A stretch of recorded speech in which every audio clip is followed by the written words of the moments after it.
भारत के सबसे रोमांचक गेमिंग प्लेटफॉर्म विंजो पर हैं 70 से भी ज्यादा गेम्स। तो खेलो अपने मनपसंद गेम्स और रोज जीतो करोड़ों के इनाम। Download now from winzogames.com। Game में वित्तीय जोखिम शामिल है और इसकी आदत लग सकती है। जिम्मेदारी और अपनी जोखिम पर खेलें। नमस्कार, मैं हूं शिवेंद्र श्रीवास्तव और आप देख रहे हैं यूपी तक। यूपी तक में आज हम आपको बताएंगे कि कैसे मुख्तार अंसारी, जो इतने दिनों से बता रहा था कि उसकी तबीयत खराब है इसलिए पंजाब की रोपड़ जेल से वो उत्तर प्रदेश नहीं आना चाहता, उसके लिए तमाम बार उसने अदालत में भी दरख्वास्त लगाई और जब अदालत में पेशी के लिए गया उस वक्त भी उसने ऐसा कुछ दिखाया कि वो बेहद बीमार है और व्हीलचेयर पर ही चल सकता है। लेकिन जब उत्तर प्रदेश की जेल में, बांदा जेल में आया तो तस्वीरें बदली हुई थी।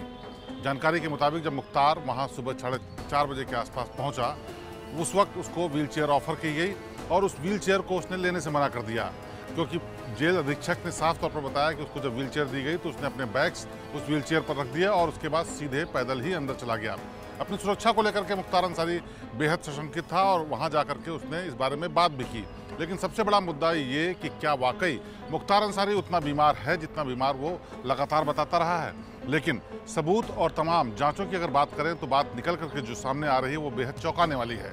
सबसे पहला सबूत तो जब वो जेल में पहुंचा, बांदा जेल, वहां पर उसने व्हीलचेयर लेने से इनकार कर दिया, यानी उसके पैरों में कोई ऐसी दिक्कत नहीं थी जिससे कि वो खुद चल ना सके।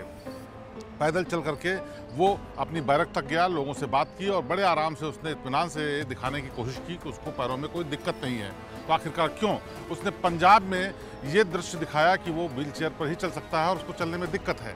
कानूनी दांवपेच इसमें हो सकता है ताकि उसको अदालत से कुछ राहत मिले, ताकि जो पंजाब की सरकार लगातार कह रही थी कि मेडिकल ग्राउंड पर उसको नहीं भेजा जा सकता, उसको तस्दीक मिल सके, उसको सपोर्ट मिल सके। ये बड़ी वजह हो सकती है।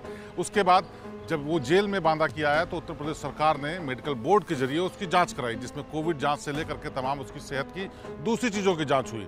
कोविड रिपोर्ट उसकी नेगेटिव आई, यानी वो कोरोना संक्रमित भी नहीं है। हालांकि ये प्रोटोकॉल के तहत होता है और उसका अदालत की कार्रवाई से कोई लेना देना नहीं है। फिर भी ये एक स्टैंडर्ड प्रोटोकॉल के तहत मुख्तार अंसारी के साथ किया गया और उसमें कोरोना की रिपोर्ट भी नेगेटिव आई। इसके बाद बारी आई तमाम उन जांचों की जिसके बिना पर यह तय किया जा सके कि वाकई उसकी शारीरिक स्थिति कैसी है।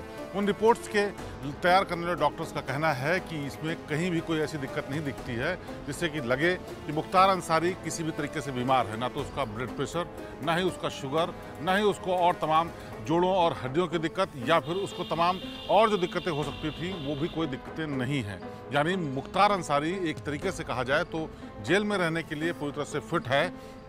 उसको अगर जेल में किसी भी तरीके की ज़रूरत पड़ती है तो उसके लिए भी इंतजाम है। हालांकि डॉक्टर ने यह कहा कि अगर किसी बड़े ऑपरेशन या बड़ी ट्रीटमेंट की ज़रूरत पड़ेगी तो बांदा की जेल के अंदर मौजूद अस्पताल में ये सुविधाएं नहीं हैं, लेकिन वो वक्त पड़ने पर कहाँ उसका इलाज किया जाता है और किस तरह की सुविधा हो सकती है वो देखा जाएगा।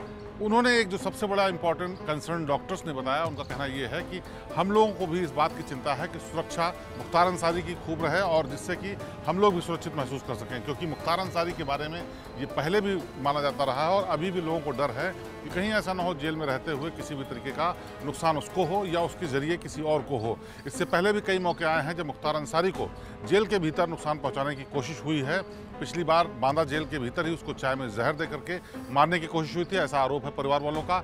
इससे पहले ब्रजेश सिंह 2 बार अटैक करवाने की कोशिश कर चुका है। कुल उस पर 5 हमले हो चुके हैं और इस बार जब वो बांदा जेल में है तो बहुत मुमकिन है कि कोई खतरा हो, इसीलिए डॉक्टर्स ने भी ये कंसर्न जताया। लेकिन सेहत को लेकर के जो बात कही जा रही थी कि मुख्तार अंसारी की सेहत ठीक नहीं है और वो इसी बिना पर चाहता है कि इसको वीडियो कॉन्फ्रेंसिंग के जरिए पेशी के लिए छूट दे अदालत, और साथ ही साथ पंजाब की जेल से यहाँ आने के लिए जो आनाकानी कर रहा था उसके पीछे भी ये आधार बनाया गया था। लेकिन मेडिकल बोर्ड और मेडिकल रिपोर्ट की बात करें तो उसके आधार पर मुख्तार अंसारी के साथ ऐसी कोई भी दिक्कत नहीं जिसके चलते उसको यहाँ बांदा जेल में न रखा जा सके या फिर उसको पेशी से छूट दी जा सके। तो बहरहाल अभी अदालत को तय करना है, क्योंकि उसके खिलाफ चल रहे तमाम मुकदमों में अब आगे जाँच बढ़ रही है, आगे पेशी है और तमाम मुकदमे ऐसे भी हैं जो अब ट्रायल के लेवल पर हैं। तो उसमें अब तय होगा कि आखिरकार मुख्तार की किस्मत का फैसला अदालत क्या करती है। लेकिन एक बात तो साफ है, मुख्तार अंसारी ने जिस मेडिकल ग्राउंड पर आधार बना करके पंजाब से यूपी आने से आनाकानी की थी उस आधार में कोई दम नजर नहीं आता।